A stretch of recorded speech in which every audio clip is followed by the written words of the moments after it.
welcome to the Jukebox podcast from WP Tavern. My name is Nathan Wrigley. Jukebox is a podcast which is dedicated to all things WordPress, the people, the events, the plugins, the blocks, the themes, and in this case, how translations of the WordPress project are created now and in the future. If you'd like to subscribe to the podcast, you can do that by searching for WP Tavern in your podcast player of choice, or by going to wptavern.com/feed/podcast, and you can copy that URL into most podcast players. If you have a topic that you'd like us to feature on the podcast, I'm keen to hear from you and hopefully get you or your idea featured on the show. Head to wptavern.com/contact/jukebox and use the form there.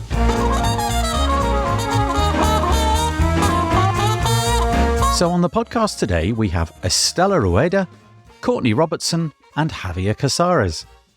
Courtney is a former teacher who now focuses on contributing to WordPress.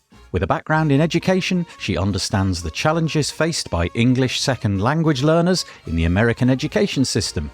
She's passionate about providing access to WordPress in multiple languages, as she believes it's unfair to expect non-English speakers to simultaneously translate content and understand it.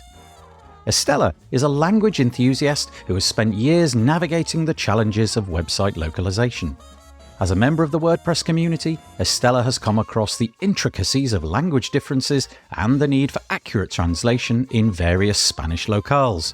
With 14 Spanish locales to handle, Estela's expertise in understanding the subtle nuances and localizations of each language variation has been indispensable.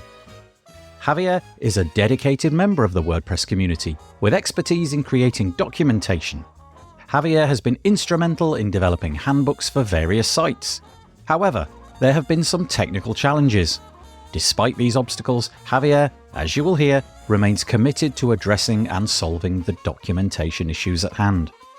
This episode covers the important topic of translations and making WordPress documentation more accessible to people worldwide. Our guests bring a wealth of knowledge and experience to the table as they discuss the complexities and challenges of language translation in the WordPress ecosystem.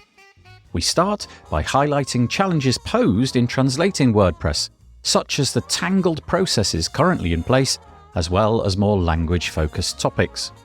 We talk about the extensive collaborative effort involved in translating WordPress and the plans to expand translation efforts to documentation with the help of dedicated teams. We get into how contributors might need to rethink how many of the current translation processes are structured.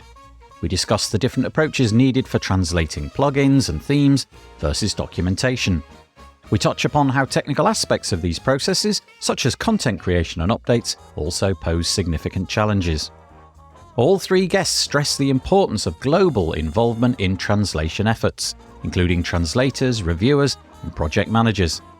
They advocate for the development of standardized style guides for each language to maintain consistency, and they explore the possibility of creating software or tools to manage translation tasks. Courtney, Estela, and Javier all acknowledge the challenges ahead, but express optimism that their ideas will help make WordPress accessible for all. Communicating how WordPress is built and how it works is an endeavor tightly aligned with the project's overall mission of democratizing publishing. If you're interested in finding out more, you can find all of the links in the show notes by heading to wptavern.com/podcast, where you'll find all the other episodes as well. And so, without further delay, I bring you Estela Rueda, Courtney Robertson, and Javier Casares.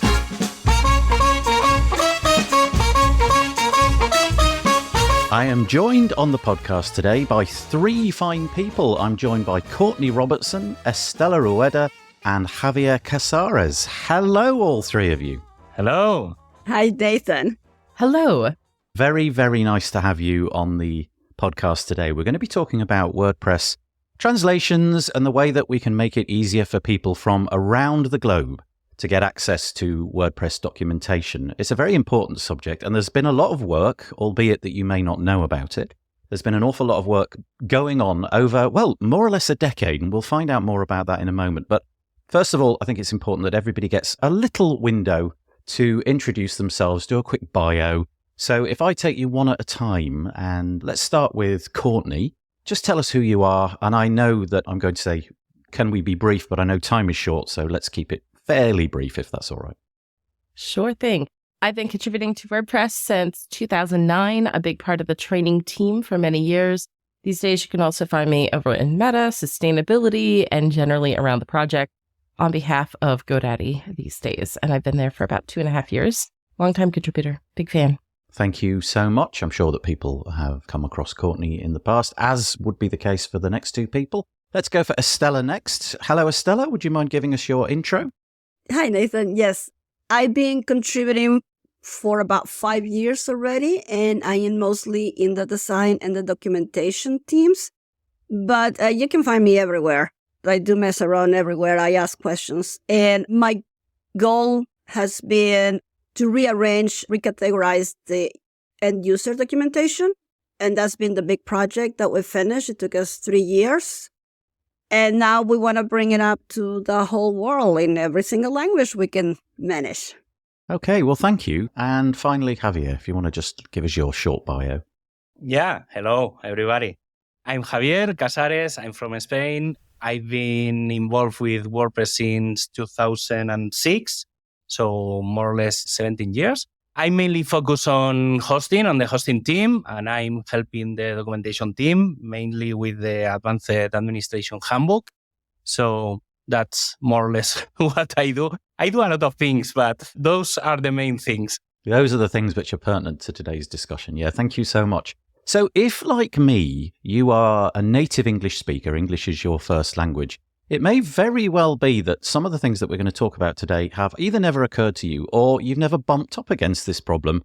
Because broadly speaking, if you are a native English speaker, you can find the documentation, you can find tutorials, you can find almost anything you wish to find out about WordPress, how to use it, how to implement things and so on, by going and doing a Google search, and you're off to the races because essentially everything has historically been done in the English language. So I guess that, in my case, makes me an incredibly fortunate person.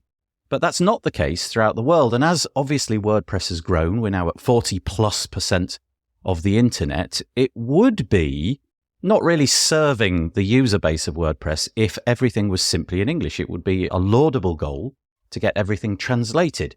Now, I guess we should probably outline where all of the things are at the moment. So it's not the case that you can go to one website and there it all is. Open a Pandora's box, open it all and there it all is. So let's outline that problem first. I don't really mind who wishes to tackle this one. Yeah, if somebody wants to just outline the problem that we face, where are all the documents stored at the moment? I can give it a go. There are many, many limitations within WordPress. There are these sites that are called the Rosetta sites or locales, and those are the ones that are written in other languages for local teams. But then we have issues, different issues. For instance, in Spanish, we have 14 locales in Spanish. So we have Spanish from Spain, we have Spanish from Mexico, Spanish from Colombia, Spanish from Costa Rica, etc. And everybody will think like, well, don't you understand each other? Well, yeah, we do. We understand each other, but there are so many differences in our languages. And there is the localization of the words and a lot of little things that we need to figure out. That's one thing. Then the other thing is that there are never enough contributors to do translations. And then there are all the technical issues that we have. And Javier can talk to you about those because he's more aware than all of the technical issues that we have.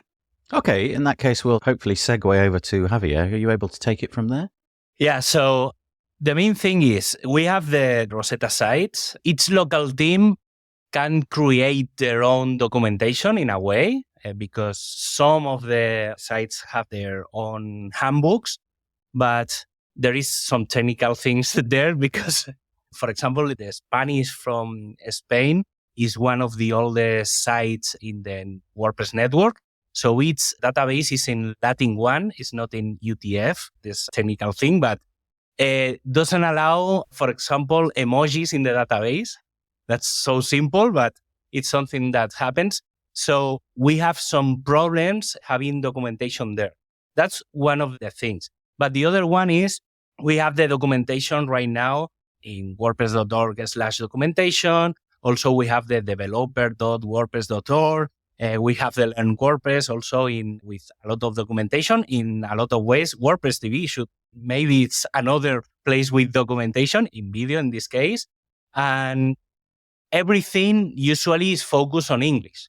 So the main idea on this project we started like a year ago is how can we translate everything into more or less at least 8 languages, because 8 languages cover more or less the 80% of the WordPress users.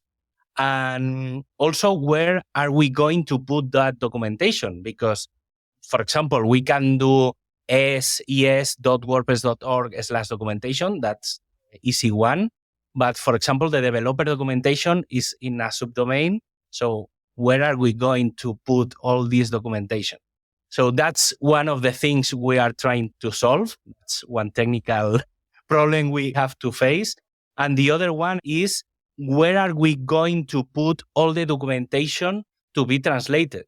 Because we know that WordPress will be multilingual in a way in some years. I hope soon, as soon as possible. We have now the phase 3, the collaboration part, but we have the problem that we cannot give access. In this case, this is something concrete for WordPress, not for a translation or a documentation problem, but we cannot give access to thousands of people to the WordPress network because it won't be able to control the security and everything. We decided to start migrating or having the English documentation in GitHub. That's one place. Also, GitHub has natively the Markdown editor. So with some commands and some things, we can put everything there in a way that everybody can take the English document and translate it into the language. For example, I'm starting to doing that in a beta project for the advanced documentation. That's something we've been working for more or less 8 months. It was a very difficult thing to arrive because it's been a big problem. A lot of people has been involved, a lot of languages, people from different countries involved, a lot of teams involved. So it has been a very technical challenge in a way. Thank you so much. I don't know if Courtney wants to add anything to that before we move on. Yeah. So my background before going full-time contributing to WordPress was that of a teacher. And in the education space within America, we have a lot of ESL, English Second Language. So we have a lot of people that don't primarily speak English, and it's a disservice to them in the education system to expect them to understand the content on top of having to simultaneously translate a language. That's a really big learning difficulty. So I very much wholeheartedly believe in providing access for people to learn WordPress in their own languages, down to reading the captions on videos. If you're an English speaker, I would encourage you to go over to WordPress.tv, try to find a video that is not in your language, not in your first language, and subject yourselves to reading the captions and think about how fair is that for the rest of the world. So with that in mind, in Learn WordPress, we have a different workflow perhaps than the Docs team. So Docs, again, think of as the dictionary and the reference manuals, and Learn as the teacher's spot to be or the direct learner spot to go if they don't find reading the manual version to meet their learning style. And that's something that we very much want to consider. Some people need a little more instruction to be able to get the concepts. And so Learn WordPress exists for that, both direct learners and educators. And over there, we do not get access to Rosetta sites. And instead, we rely upon one instance of Learn WordPress, whereas in the Rosetta sites and what we've heard from recent episodes with Vigalis and Pierre Mario, just a few episodes back, we could hear that from what they've shared in other parts of the WordPress project, there are tools to basically make a whole separate locale instance going on. So if you were in Spain and you wanted to read the same type of content, you would have an entire version of the site that is just for you. Whereas with Learn WordPress, what we have going on is all the languages all smushed into one site. And what becomes difficult is we don't have good workflows yet established around if the English language version gets an update, how do I assess what content? I speak only a tiny bit of Spanish and a tiny bit of Latin of all the things. Good conversation starters. So you won't find an easy way to identify even what the other topics are with the same title, let alone somebody that can't assess what that content looks like. So we have some locale ambassadors. Pier Mario is doing a great job with the folks based out of Italy on rounding up some efforts there. Margarita especially is someone that's participating with Pier Mario on identifying the content to be translated into the Italian locale. So we're basically duplicating the content, but just in other languages all under the same site. So that's not the most efficient way. And we're using GitHub as well to do some of this work. We have GitHub issues that have a template. So think of GitHub issues as logging something on the WordPress forums, right? It's about on par with that. But we pre-fill what the text of that issue is and have a workflow to publish that. But that's not necessarily in conjunction with what the English version last update is or plans of how do we maintain those updates. And then how do we also look and see if the docs team did a certain bit of update? And how do we find the polyglots that really like these specific areas? You could see this becomes quite a challenge as we're looking ahead to Gutenberg Phase 4 with multilingual support natively. We're still a ways out from that, but you could see where this is something to start untangling and working on internally before we roll it all into core. So it sounds like that this is a spaghetti of things just loosely held together simply by people actually understanding what the processes of the different teams are. But we don't have this one workflow, which presumably is some kind of goal. But we do have a moment in time, which would be the release of Gutenberg Phase 4, where hopefully a large proportion of this would be either in progress or completed, because at that point, WordPress itself becomes translatable. And I suppose at that point, it would be incredibly useful to have this work done. I just want to touch on a couple of things that may have confused the listeners, because we're all speaking probably in a bit of an echo chamber here. And so there were a couple of things which were mentioned. The first of which was Rosetta. That got dropped a couple of times, and it may be useful for people to actually know what that means. So if anybody's willing to just very briefly explain what Rosetta is. I mean, we know what the stone is, and so we get the connection there. But what is that thing in WordPress? The Rosetta sites are the local sites in WordPress. So we have WordPress.org. Everything is in English. It's the main site. Most of everything is there. But for example, for Spain, we have es.wordpress.org. Or for Catalan, we have ca.wordpress.org. Or I don't know, for French, we have fr.wordpress.org. Those are translation sites from the main site, but not everything is in there. There are the main contents, for example, the download page. Everything is in your language. When you download the WordPress from that site, is in your language. It includes the translation files, but each site can be managed by different people. For example, in Spain, we usually publish one post every week talking about things. It can be translation from general post, or it can be local things about WordCamps in Spain or whatever. So that's more or less the thing inside the Rosetta. It's the technical name, the project, the Rosetta project is the name, or the locale sites. So that's more or less the thing. Yeah, thank you. That's perfect. That explains it beautifully. The other thing that was mentioned was 8 languages have been put forward as the languages to get us to 80%. So I guess it would be quite nice for the listeners to know what those languages are. I don't know if a quick Google search needs to be done there, or if anybody's got that information to hand, but it would be kind of nice to know what the 8 languages initially are. And also to know that that isn't the entire scope of the project. That's more a let's get something over the line with these 8 languages, as opposed to, well, that's what we're doing and that's all that we'll ever do. Yeah, I have some information from the hosting team.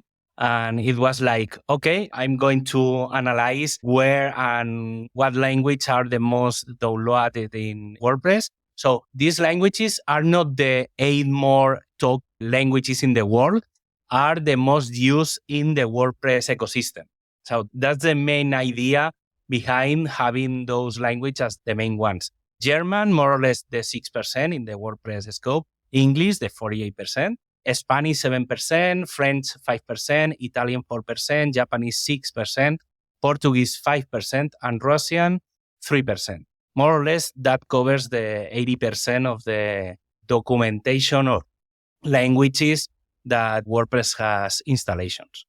Okay, thank you. That's great. That clears that one up. So I guess we've highlighted a problematic past. Well, not really problematic. It's just the way the project evolved, where everything is done in a unique way depending on the team or which part of WordPress you're touching. And maybe this one is for Estela. The enterprise of this podcast really is to highlight some future where we improve things and we take things forward. And you have outlined, I guess a project is the best way to describe it. What is your idea? What is it that you want to happen in the future? We don't have to create timelines or anything, but let's just imagine that we're a decade out from now and it's all been achieved. What would be your North Star for all of this? This is where we are, where we are working on right now, where we are starting. I started with this Spanish team. They are my trial team. And the only reason why I started with them is because I speak Spanish and it's easier for me to guide them. We have to start the project in, baby steps, go little by little. The idea is to create a process or a model that we can replicate into other languages. I started with the style guide and how to write documentation in Spanish because we have many grammar issues with the language. First of all, we have the way we address each other, like formal, informal, or we have the language is genderized, completely genderized. Everything is either female or male. There is no neutral gender in Spanish. There are so many issues that we need to address. And I'm pretty sure other languages have the same or similar problems in their grammar, grammatically speaking. And we need to address those and how are we going to use them in documentation in order to make it as neutral as possible and as easy to understand. They're going to be like, writing rules. Then we have the translation of the sitemap. Now, what I did with the Spanish team, we spent during a WordCamp, a whole contributor day, translating the sitemap for end user documentation. But I sat the marketing, the polyglots, and the documentation teams together. And I told them, okay, we're going to translate, but I don't want you to translate literally. I asked marketing, give us words that are searched for that will help with the SEO of the site. So that way we can localize also, and we can increase the use of the translation of WordPress. After that, I guess we're going to start working into translating documentation. We're going to create teams and we're going to start working on it. My idea is to start some sort of triage hours with teams, and let's say twice a month to review what we have written and to continue writing and just that sort of thing. Because I know that if I leave it to every contributor day for every WordCamp, it's just never going to happen. And this is something that we need.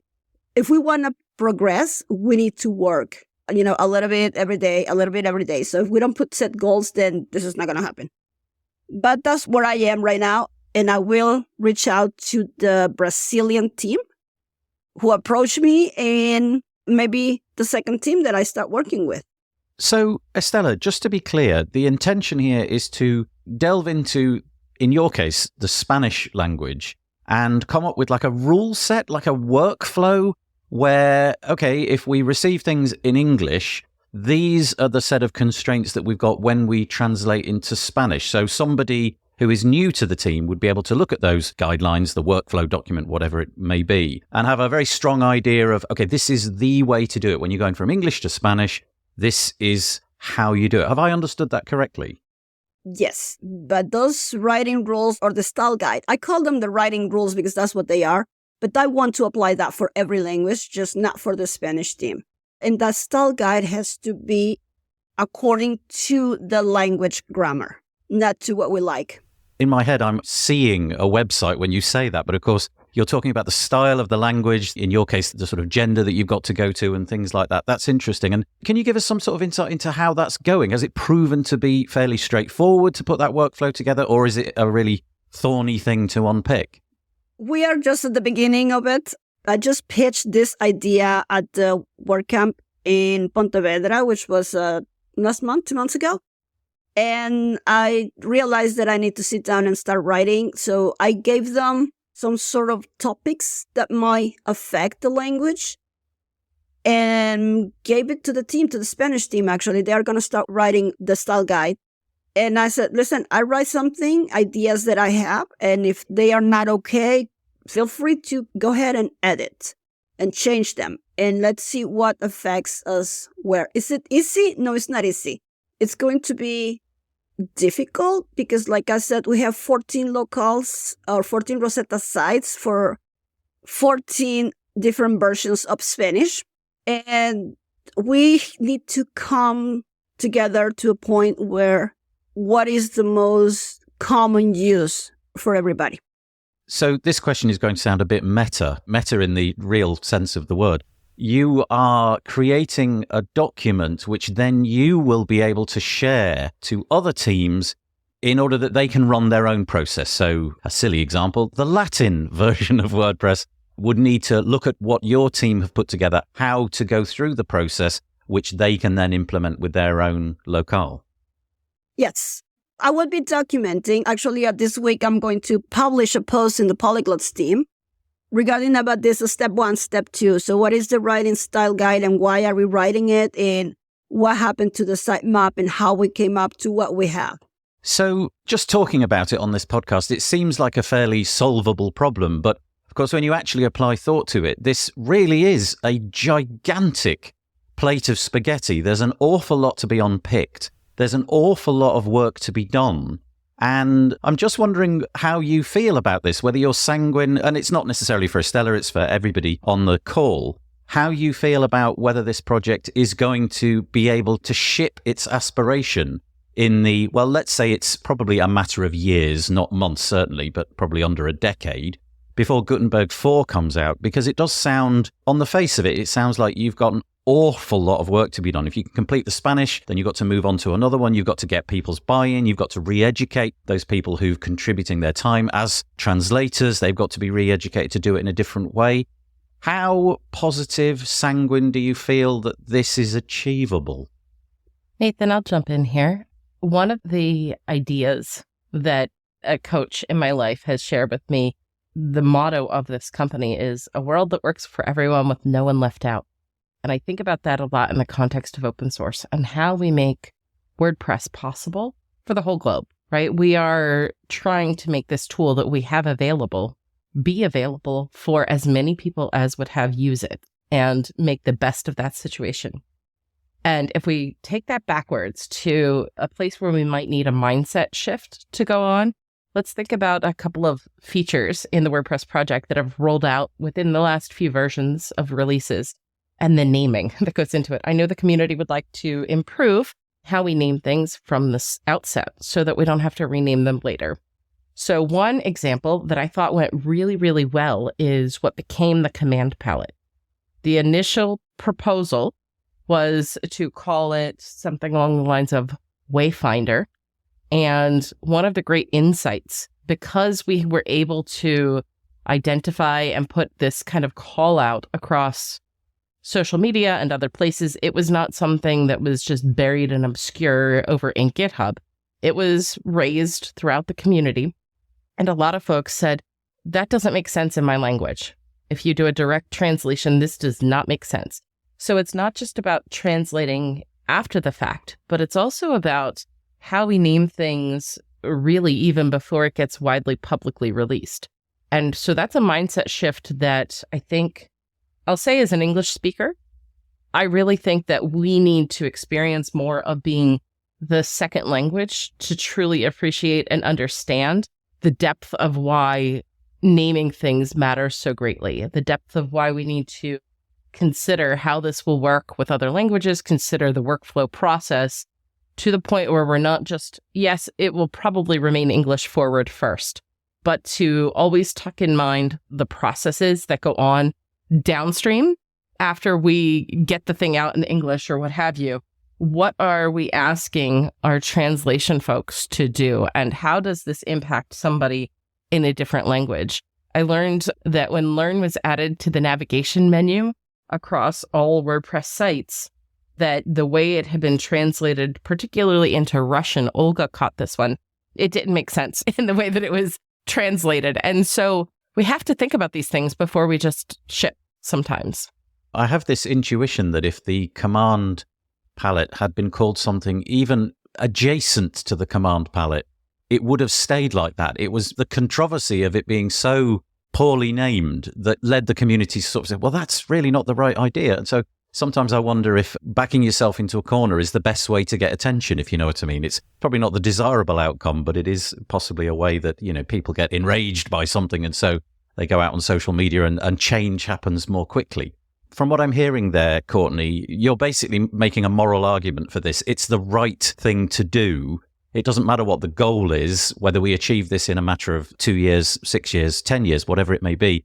The journey is the important thing. Making the steps now to make this possible is the important point, not the end goal. Absolutely true. Yes. Okay, thank you. So I guess in order for this to happen, as with many things in WordPress, bodies need to be on the ground. We need people actually doing this work. There's probably a whole lot of people listening to this who are already committing their time to translations, but there's probably a lot of people who haven't. So I guess we need to speak to them.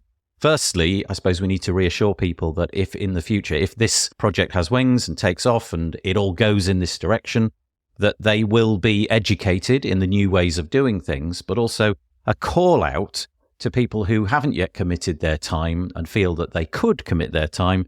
How do they go about doing it? So let's tackle it in two parts. The first one to people who are already translating. Will there be education materials? Will there be instruction as to whatever comes out of this whole process? Okay.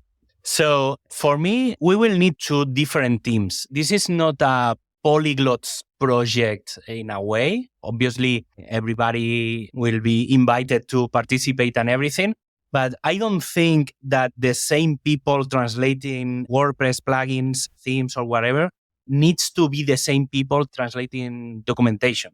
So in a way, at least for me, because I think those are two very different things. As Courtney was saying, translating a plugin, for example, or WordPress per se, maybe you need to be a little more literal in the translation, but documentation is different because people need to learn about what you are explaining. So you need to relate with that person. So in this case, that's the work Estela is doing. You need to know how to communicate to these people. And that's very different than translating a thing. So for me, it's not like translating documentation, it's adapting or doing your own documentation based on one in another language. So we don't need to have the same documentation because cultural things or whatever, because not everybody in all the countries, in all the languages, use the same tools, the same things. So that's one thing we need to have in mind. For example, as I was saying at the beginning, I started leading the Advanced Administration Handbook like 1 year or 2 years ago. That's something Milana gave me as a gift in a way. So one thing I started, for me, this is the pilot in the technical part, not in the documentation part. But now the only thing or the main thing we have in GitHub, in English, everything synchronized with WordPress is the Advanced Admin Handbook. So for me, the next step is to do the technical part for this translation. We need to check also the technical part because writing right is one thing, but doing the thing is another step we need to check. And that creates a lot of new problems in a way because we have new content, we have updates, and we have changes in the documentation because it's not the same changing or creating a new feature because, I don't know, the command palette and everything, it's a new thing from 1-2 versions ago. So we need to create all the documentation. We need to notify everybody in all the languages that we have this new. So we need to translate everything. And we need to check with the Polyglots team, how are you going to name the palette in your language? And everything, everybody should be involved in a way because documenting in all the language should be a global thing, not a local thing. And also the notifications, we need to have like 3 levels in the translation part, because we need the translators, we need people doing the translation per se, and we need something like the GTEs, so people can check that the translation is doing fine, the translation is right.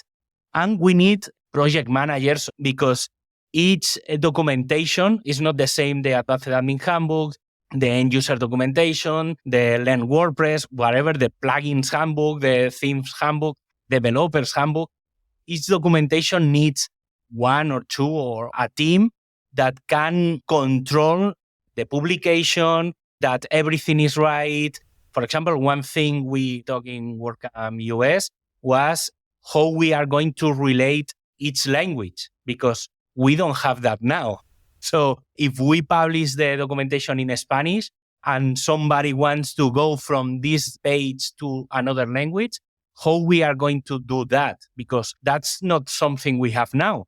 So we are trying to solve phase 4 before we have phase 4. So we have a lot of challenge in the organization and in the technical part, also with the translation or the organization about how we are going to talk to people. Because, for example, the Spanish, for me, is one of the best examples, because in Spain, we have more direct, we talk to people, and in Latin American, they talk in another way. So we need to find like a common ground, because we cannot maintain the Spanish documentation in 12 or 15 different ways. So we need to create a standard or international Spanish. That's something that more or less exists, but we cannot create a lot of different documentation. So we need to have that in the translation part. We need to have that documentation, that style guide. We need to have one international Spanish, because we cannot maintain, we don't have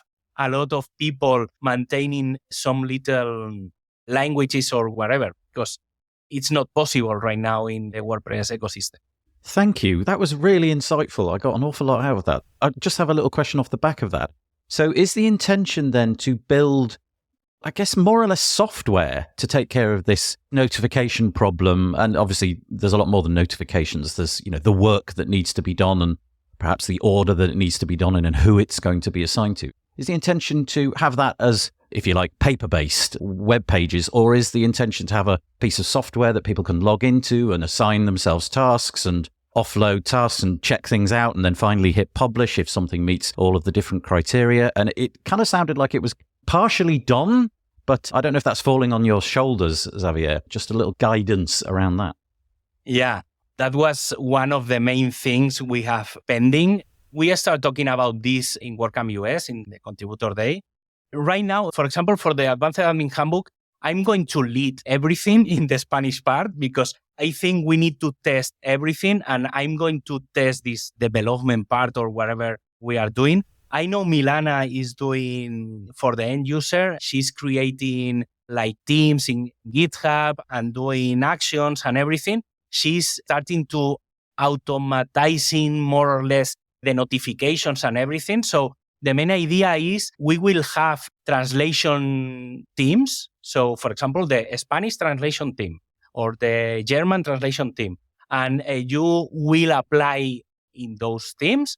And when something changes in the English part, you will get a notification. For example, there is a new page. This document has changed because whatever. So we need to inform people that we need a new version, or to update something, or to add something to the documentation. And then we need another step, that when somebody translates something, it needs some checking or review or whatever. So we need like the GTEs in polyglots, more or less, the general translation editor. So people that know in perfection the style guide or whatever, and they will check that this document is ready for be published. This is something we start talking, and I think it will be something good for the project, is to create versions for the documentation. When we have 6.4 or 6.5 or whatever version, we can create a new batch of documentation and we can create the 1.2 version of the end user documentation. So we can have a history of everything that changed, and we don't need to put the documentation every day. So we can have like a weekly or a monthly updating. So it's controlled. It's more likely WordPress. So everybody will know where the new version is going to be published, if you need to add this document, priorities or whatever. So that's something we are working now, but there are a lot of people involved testing different things. So for example, Estela is doing the documentation for Spanish. I'm testing the technical part. Milana is testing this notification system. So we need to check everything because we don't really know if this project is going to be real, but we think it will be. But we need to check everything, and we need to do this in parallel because we cannot wait to have all the work from one person to do the next step. I think that's something we are going to work in the next contributor days in some places. At least in Spain, I'm going to try to do this. And for example, that's my next step in the documentation part is going to test this technical part. How are we going to organize everything? So everybody is invited to participate. So if anybody wants to check things, we can talk probably in the Polyglots or the documentation channel in Slack.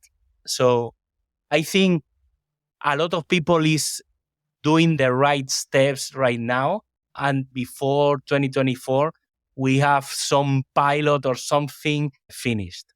If you've ever been involved in creating software, you'll know that the devil is in the detail. And although it's easy to say what you've just said, I suspect that it will be fiendishly challenging. Firstly, good luck. I hope that your endeavors pay off. And it does sound like you would desperately want some people to cast their eyes over this. And we'll get onto that in a moment. We'll figure out a way where people can get in touch if they wish to. But you're clearly all good people. You have what I'm going to describe as the right moral intentions here. You are giving up lots of your time for this worthy cause. Nobody could deny that this is a fabulous endeavor.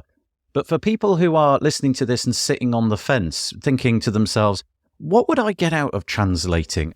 It's a bit of an ephemeral question, really, but I'm wondering if you could portray or explain to us, what do you get out of this? Apart from the fact that you've translated a software project, that much is obvious, but do you get like a warm, fuzzy feeling out of this? Does it make you feel good? Is there a good community? Are there nice people sitting behind translation that you've become friends with? I'm trying to offer a path for people who kind of want to commit but haven't committed because they just see it as, well, there's more things to do on my plate each week. I think that friendships, they are just like part of it. But that's not the reason why I do it. For me, it's more about empowering people. I think that, if I can translate more of the documentation in another language, then there will be more plugin developers or team developers or agencies in that country.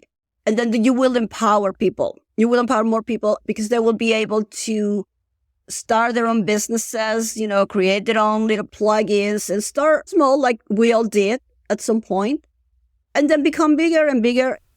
I don't know. I kind of took into that Matt's dream about 100 years. I think that if we open everything up for more countries, more cultures to join, then WordPress will be bigger and bigger and more people will use it.